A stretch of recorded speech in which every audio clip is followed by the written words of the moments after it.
Amigos, muy buenas noches. Mi nombre es Oscar Díaz. Esto es Cara y Sello en vivo y en directo a través de ATV+. Recuerden que el programa lo pueden ver también a través de la aplicación ATV Play. ¿Qué tenemos hoy en el programa? Bueno, es un programa bien nutrido, en la verdad. Para empezar, vamos a estar con el ex ministro de Economía y Finanzas, Alonso Segura, ex ministro del gobierno anterior de Ollanta Humala, obviamente para analizar la coyuntura, el discurso del premier, las promesas, etc. Vamos a hablar también en Think Tank con dos expertos para tratar de responder a la pregunta ¿cómo hacer efectivo el desarrollo social en las zonas de actividad minera? Vamos a presentarles un reportaje exclusivo sobre la nueva refinería Talara. Mucha gente ha hablado y habla de la refinería, pero nunca la han visto. Bueno, hoy en el programa ustedes van a conocer esas instalaciones y van a conocer exactamente cuánto costó, quién la está pagando y qué vamos a ganar o perder con ella. Y finalmente estará Rosa Bueno del Ercari, presidenta del Consejo de Arbitraje de la Cámara de Comercio de Lima, para hablarnos de esto que preocupa muchísimo, pues se han perdido decenas y centenas de millones en arbitrajes porque gobiernos anteriores, ministerios anteriores han elegido a dedo a algunos árbitros que, o casualidad, perdían en perjuicio del Estado peruano. De eso y mucho más vamos a hablar en el programa, pero como siempre empezaremos con nuestro comentario editorial. Bien, amigos, hace 2 días se cumplieron 27 años del autogolpe del 5 de abril.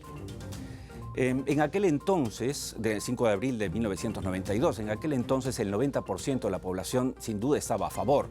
Yo estaba en el minoritario 10% que creía que ese golpe era dañino para el Perú, que iba a terminar en una toma de los poderes del Estado, que iba a terminar en un secuestro de la prensa, como efectivamente terminó, y con una gran corrupción.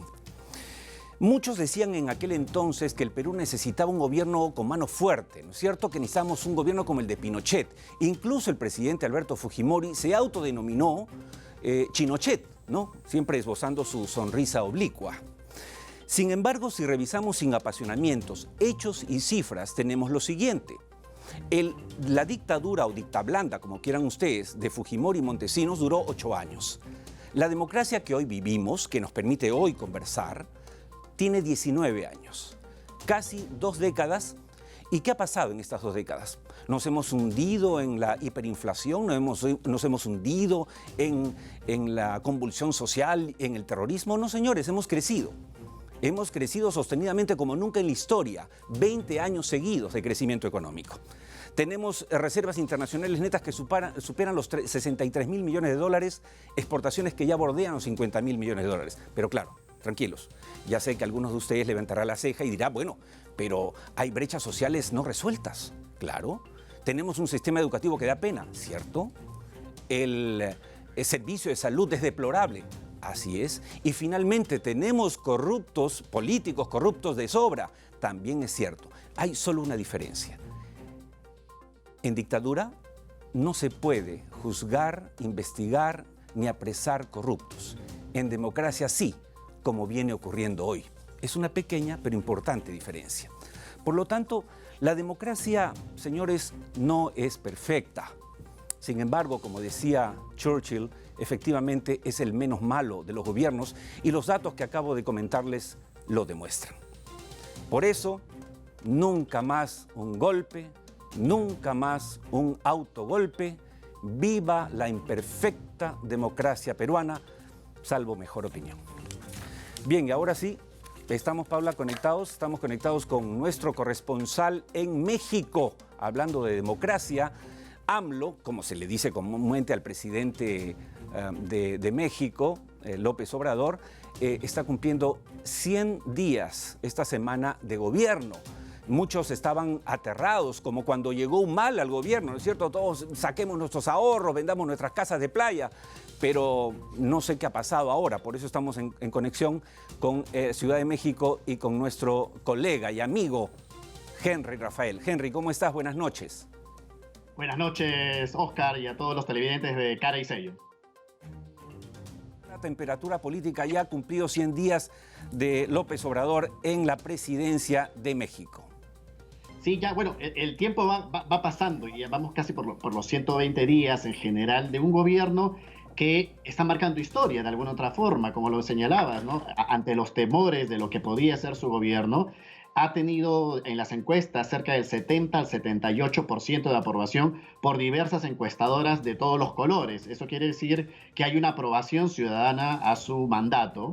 Ha tenido, por supuesto, varios temas que se califican como positivos, tanto por la prensa local como por la prensa internacional, como ese, por ejemplo, el trato sobre el tráfico de hidrocarburos, que está teniendo una reducción muy significativa. Solamente para contarte que en noviembre habían 81.000 barriles de hidrocarburos que se robaban, y hoy ese porcentaje se ha reducido a 15.000. Entonces, esto ha sido considerado un aspecto positivo. Otro aspecto positivo es el mantener la relación con los Estados Unidos de manera estable. Muchos se imaginaban que con Trump y las amenazas de Donald Trump sobre México y la relación de izquierda que tiene el presidente Andrés Manuel López Obrador, iba a ser más compleja esta relación. Un tema también importante, creo que lo compartimos con la relación de la política peruana, es que Andrés Manuel López Obrador hace unas semanas firmó un compromiso para no reelegirse, que era principalmente uno de los temas más álgidos, saber si es que el mandatario iba a utilizar este régimen, esta administración,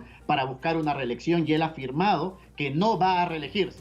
Sin embargo, en la política tú sabes que nunca está nada escrito hasta el momento que se ejecuta. Situaciones, además, que lo que sí ha sido bien complejo es en el lado empresarial, con la cancelación de obras millonarias que ha tenido... el aeropuerto. Exacto, el aeropuerto fue es un escándalo, porque el aeropuerto, recordemos a los televidentes de Cara y Sello en todo el Perú, que no tienen por qué conocer en detalle la política o lo que ocurre en México, en cualquier país, el aeropuerto estaba con un avance del 30%, no de 3%.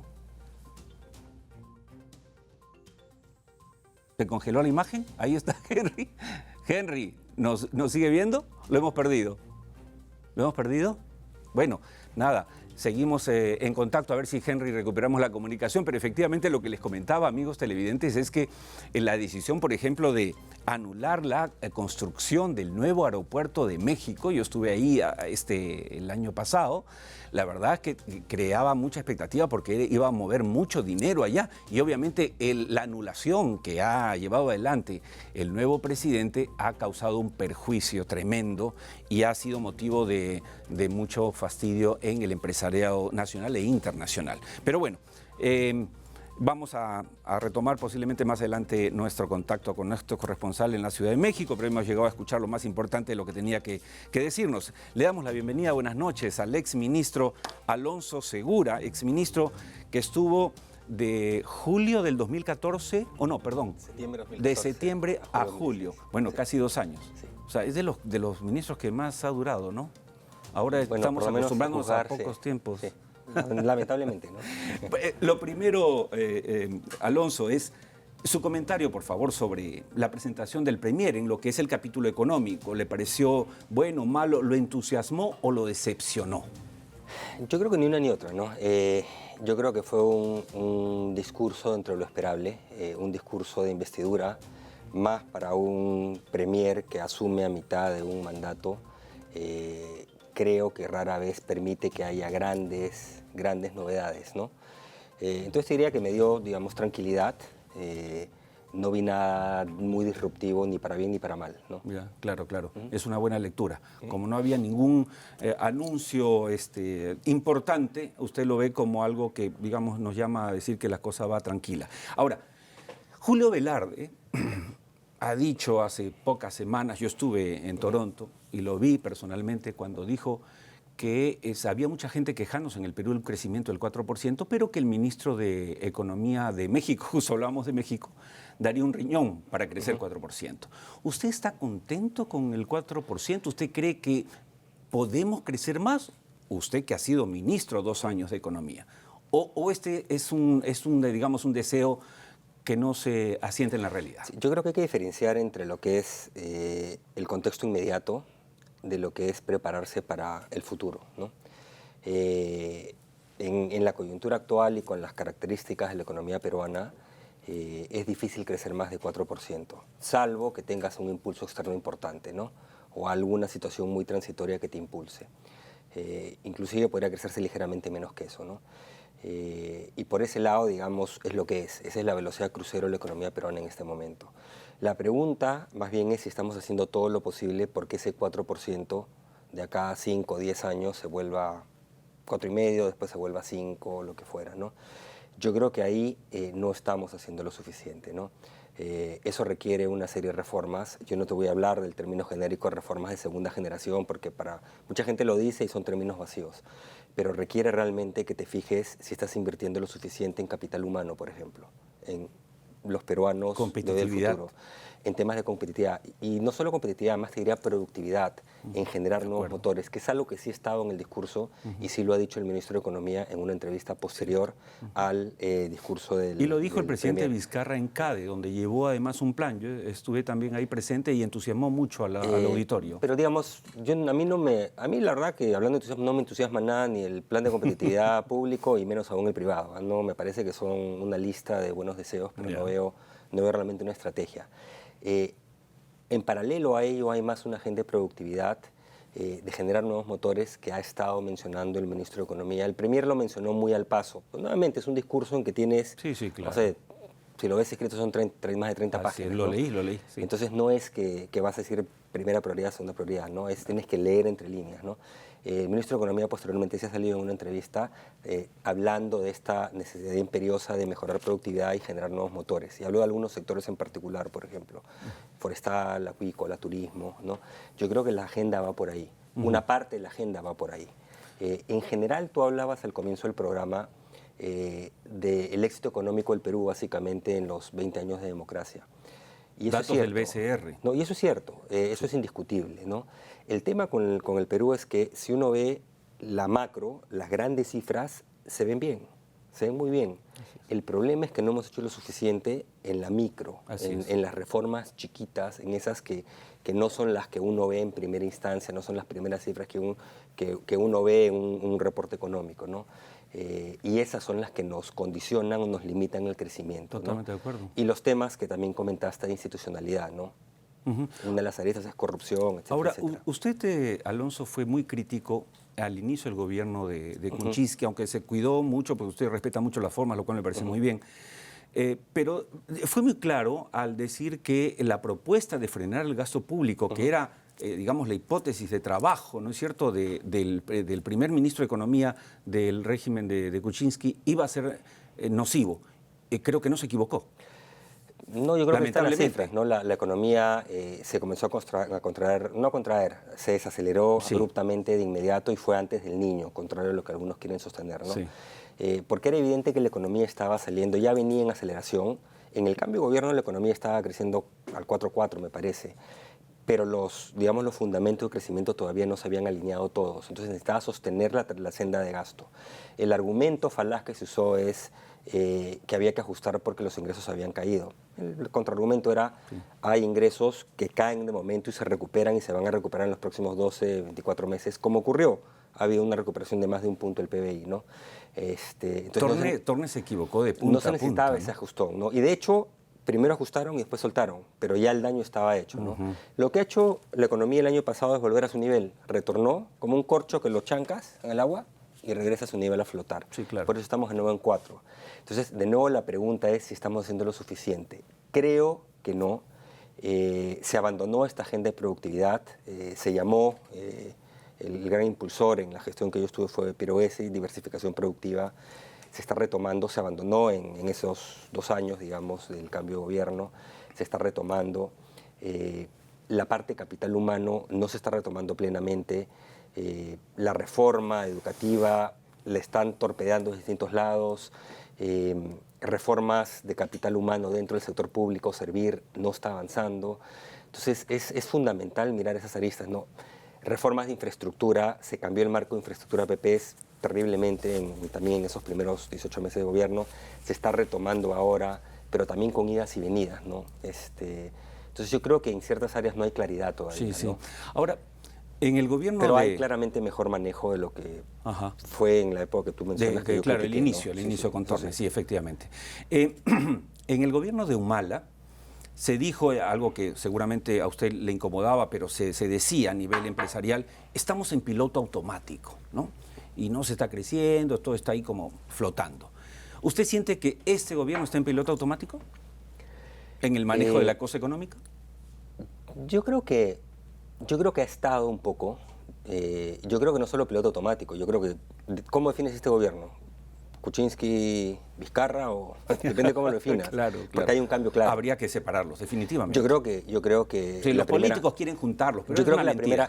primera parte fue un claro retroceso, no fue piloto automático. Sí, o sea, fue una demolición de instituciones, fue una demolición es. de agendas económicas, diversificación Increíble, productiva, siendo capital humano. un gobierno tecnócrata, supuestamente. Fue una demolición, lamentablemente fue así. Pero bueno, error pasemos tras error, eso. pero Yo bueno. creo que el gobierno de Vizcarra está retomando varios puntos de agenda importantes. Quizás no con la urgencia que se debería, pero lo está retomando. Y quizás sin orden. Y hablando... Falta, como Mira, que falta yo un orden. Te digo por experiencia es difícil, ¿no? Y yo creo... Leí su artículo, el último, el del 21 de enero, Sí. sobre la gestión, iniciativas de articulación y gestión en el sector público. Hay una parte que me llamó la atención, Sí.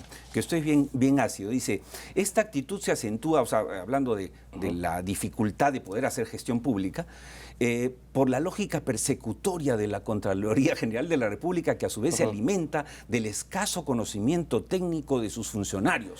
Lo que pasa es que a mí hay funcionarios en la Contraloría que también saben lo que hacen, pero Son en excepción. general...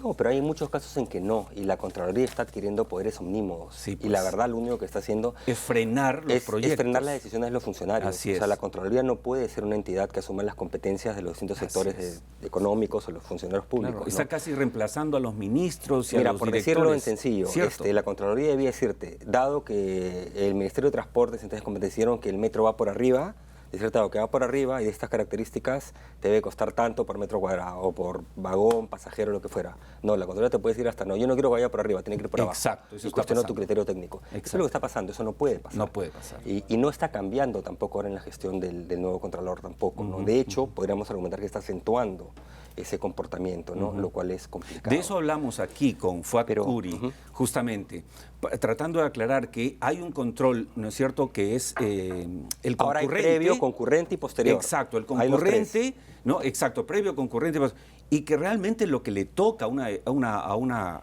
Contraloría, que es como un auditor del Estado, es básicamente auditar, o sea, al final, pero no puede reemplazar la gerencia o la gestión de los ministerios. Sí. Eso está pasando. Coincidimos en eso, Sí, ministro. ahora, yo no tengo problema en que haya control previo, control concurrente. El problema es en qué materia vas a opinar. Claro. Y además, ¿para qué sirve? El control previo te van a decir que no te da opinión favorable. Tú ves que no te observa nada y después te dice, está todo mal. Y dices, pero si tú viste y no dijiste nada, pero mi opinión no es favorable. Solamente es opinión, pues, ¿no? Sí. Entonces, en todo caso, pero yo creo que por ahí no es uno de los temas importantes que debería claro. corregirse. Pero me parece que el gobierno debería sí tratar de empujar más estos temas de cómo modifico la estructura productiva del país, cómo invierto más en el futuro, ¿no? Lo que llamamos reformas, eso es de economista, pero de oferta, no de demanda, ¿no? Sí. Las que son más duras, más difíciles, ¿no? Una reforma que sí han acometido es la reforma tributaria, que se dejó bastante avanzada y lamentablemente también se abandonó, no se impulsó en su momento, y esa sí la han estado impulsando. De hecho, en algunos temas ha generado algunas fricciones con el sector privado por la famosa norma antilusiva, ¿no? Que es importante también. Claro, claro. Alonso, de cada $10 que llegan al Perú por exportaciones, 6 son de la minería. El 55% de los impuestos vienen de la minería. O sea, estamos hablando de un sector muy importante en el Perú. ¿Por qué, y usted ha sido gobierno, por qué los gobiernos no toman en serio esto? ¿Por qué no potencian en serio este sector? No como el único, obviamente, porque también impulsa otros sectores de la economía, eso está aprobado. ¿Qué falta? Mira, es un sector fundamental para la economía peruana. No es el 55% de los impuestos, es bastante menos, pero es fundamental. Primero tenemos que entender que somos un país para el cual la minería es demasiado importante. Por ejemplo, cuando se habla de generar nuevos motores, diversificación productiva, etcétera, no se dice motores que sustituyan a la minería. No podemos pensar que lo vamos a sustituir, es cómo agregamos, construimos sobre lo que ya tenemos, ¿de acuerdo? Ahora, en la minería el gran tema es cómo gestionar las expectativas de multiplicidad de agentes y sobre todo porque la minería opera en regiones del Perú donde son las zonas más pobres, donde hay muchas carencias. Si el Estado falla, y tú lo puedes ver, si el Estado falla en conos urbanos, imagínate lo que es en una zona altoandina, 4.000 Falla metros acá en de San altura. Juan del Lurigancho, ¿cómo no va a fallar Exacto. en Fuerabamba? Entonces es Claro. muy complicado. Claro. Y eso responde a múltiples razones. El Estado no es eficiente, el Estado no piensa estratégicamente, el Estado no tiene suficiente capital humano, personal capacitado adentro, pero también el Estado peruano es muy pequeño. Acá se dice el Estado peruano es elefanteado, que es grandote. No, el Estado peruano es enano en cualquier comparación Y internacional. está mal pagado. Es Y algo muy que mal también usted pagado, toca en y su que es una artículo. decisión política que que exacerbó fue, el problema. claro, ¿no? que fue Entonces, obviamente yo creo que lo importante es demagógico del tenemos, gobierno de García. claro, tenemos que aprender a revalorar al Estado. Si uno quiere mejorar al Estado, transformar el Estado para bien, primero tiene que entenderlo y, digamos, transformarlo desde adentro. Pero la respuesta a tu pregunta es, el Estado no tiene las respuestas, no tiene los recursos, no tiene las capacidades. Entonces, aún en los casos en que busca hacer a veces las cosas bien en situaciones complejas, los resultados no son como quisiéramos, ¿de acuerdo? Pero Eso la tarea... quiere decir, para los que nos están viendo, los inversionistas mineros, que el Estado, que no pueden esperar mucho el Estado, que ellos tienen que No, seguir mira, haciendo mejor lo que están haciendo o un poquito más. El Estado tiene que seguir encontrando mecanismos para tener mayor presencia en estas zonas y para ser de alguna manera un árbitro más eficaz. Pero ojo que el Estado además no es solo el gobierno nacional, muchas veces dice el gobierno nacional, son las distintas instancias de gobierno y que muchas veces no son parte de la solución, a veces son parte también del problema. Así es. ¿De acuerdo?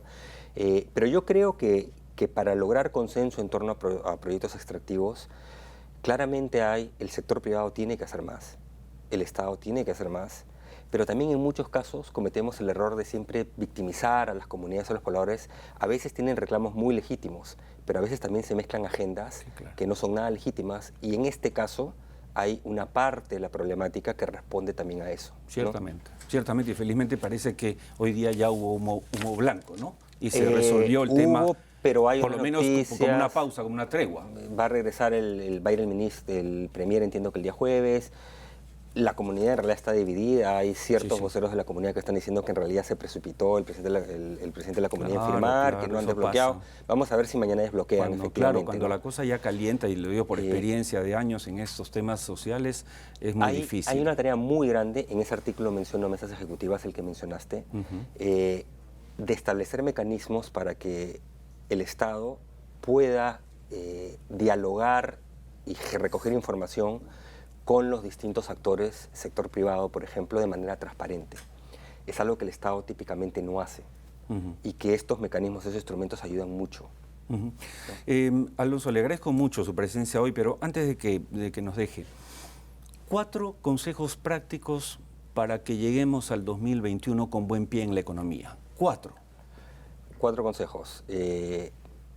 Mantener la estabilidad económica macro, arriba, fiscal, monetaria, etcétera. 2, tenemos que invertir mucho en nuestra gente, inversión en capital humano. 3, tenemos que prestar muchísima atención a lo que es desarrollo productivo. Tenemos que mirar cuáles son esos sectores, ¿no?, que tenemos que impulsar. Y 4, tenemos que encontrar instrumentos eficaces para que el sector público pueda mejorar su gestión. El sector público necesita mucho gestión y más gestión. Totalmente de acuerdo. Bueno, le agradezco mucho su presencia esta noche en el programa, que estoy seguro es la primera y no será la última. Bueno, muchas gracias por la invitación. Gracias, Alonso.